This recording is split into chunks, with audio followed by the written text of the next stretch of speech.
Segundo, efeitos na atividade das virtudes teologais.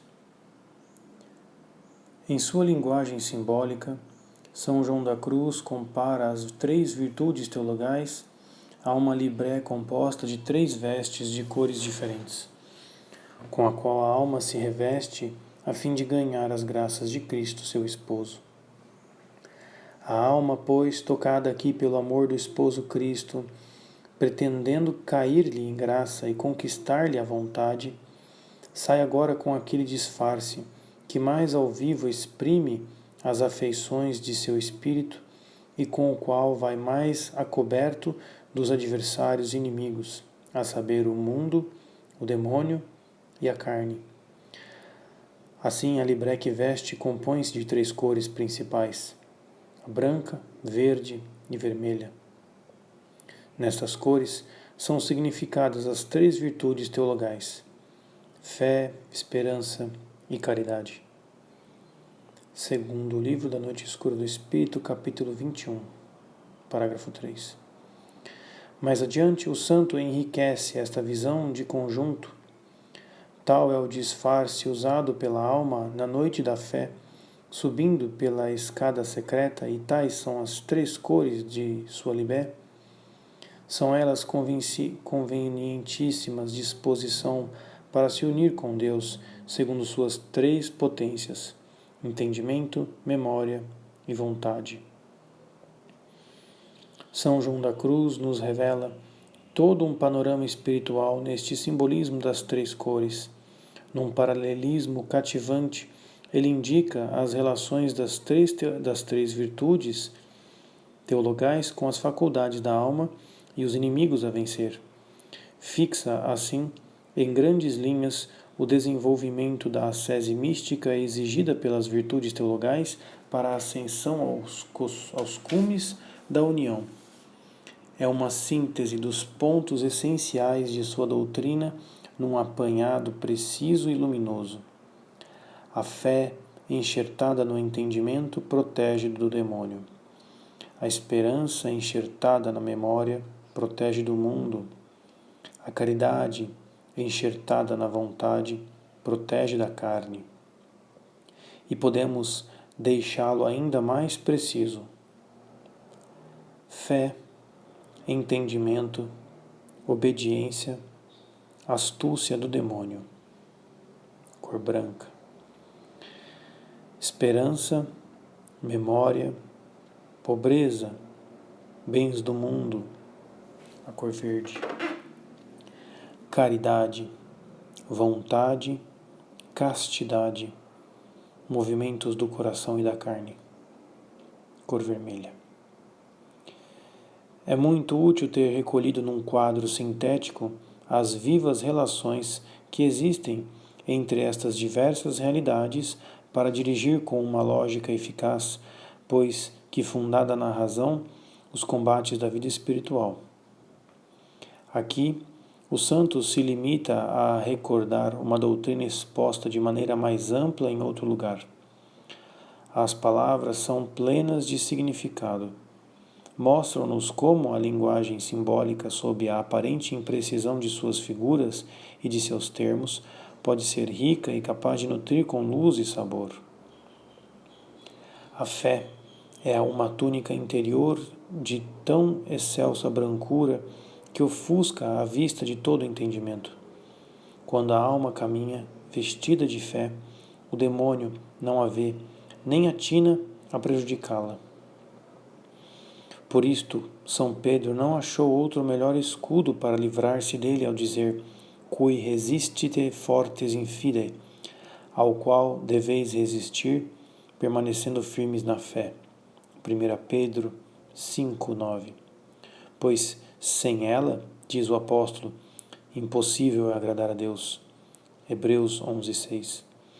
Com a fé, porém, não pode deixar de agradar, segundo testifica o próprio Deus pela boca de um profeta: Sponsabo timihi in fidei, desposar-te-ei na fé. Oséias 2:20.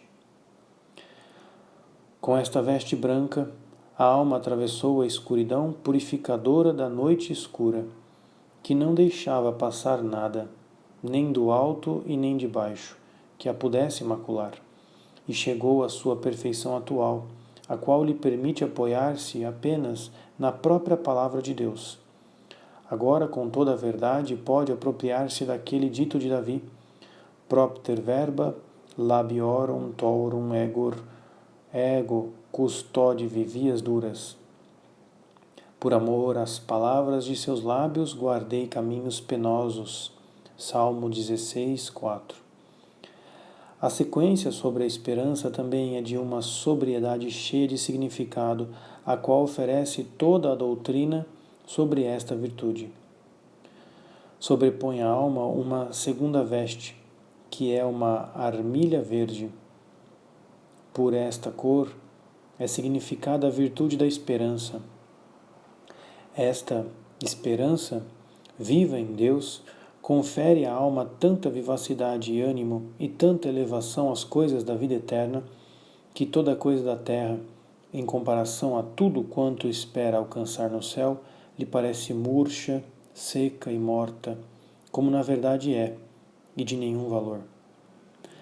A alma vai, portanto, com esta verde libré e disfarce, muito segura contra seu segundo inimigo, que é o mundo. A esperança, chama São Paulo, elmo de salvação, 1 Tessalonicenses 5,8. Este capacete é a armadura que protege toda a cabeça, cobrindo-a de modo a ficar descoberta apenas uma viseira, por onde se pode olhar. O retrato do combate espiritual é pitoresco e sugestivo. Trata-se de um cavaleiro da Idade Média, revestido com toda a armadura defensiva paulina, o escudo da fé e o capacete da esperança, que cobre todos os sentidos da cabeça. Só deixa a alma uma viseira, a fim de poder levantar os olhos para cima e nada mais. Tal é, ordinariamente, o ofício da esperança dentro da alma: levantar os seus olhos para olhar somente a Deus, como diz Davi: Oculi mei semper ad Dominum. Salmo 24:15. Não esqueçamos que a fé esvazia e obscurece o entendimento de todos os seus conhecimentos naturais. A esperança esvazia e afasta a memória de toda posse de criatura. Mas a veste mais preciosa é incontestavelmente a terceira. Uma primorosa toga vermelha, significando a terceira virtude, a caridade. Esta não somente realça as outras duas cores, mas eleva a alma a tão grande altura que a põe junto de Deus.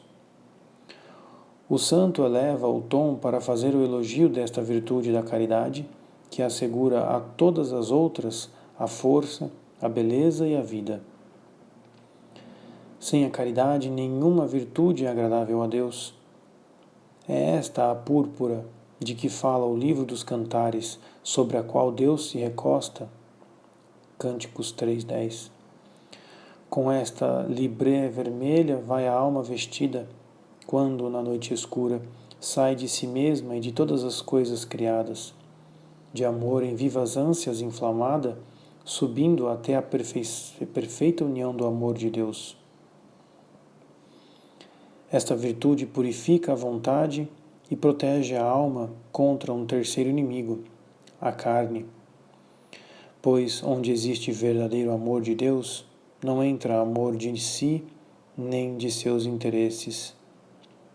As virtudes teologais, libertas de todos os inimigos, a um só tempo, sem ligação tanto com o fundo pecaminoso que corrompia a sua atividade, como com as operações das faculdades que as mantinham, por meio de sua tutela, num modo inferior e imperfeito de agir, abertas à única influência de Deus, encontram com seu modo perfeito de agir sua plena eficiência em Deus, seu objeto e seu motivo.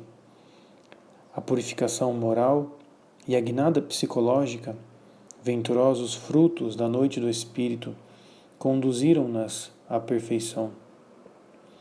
Com os instrumentos aperfeiçoados, com a atividade perfeita, a meta deve ser atingida.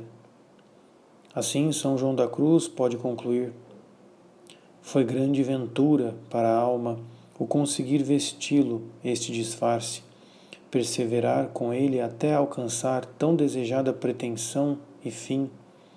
Qual era a união de amor? Por isto, apressa-se em dizer o verso: ó ditosa ventura! É justamente para esta união de amor perfeita com Deus que a noite prepara a alma de uma maneira imediata.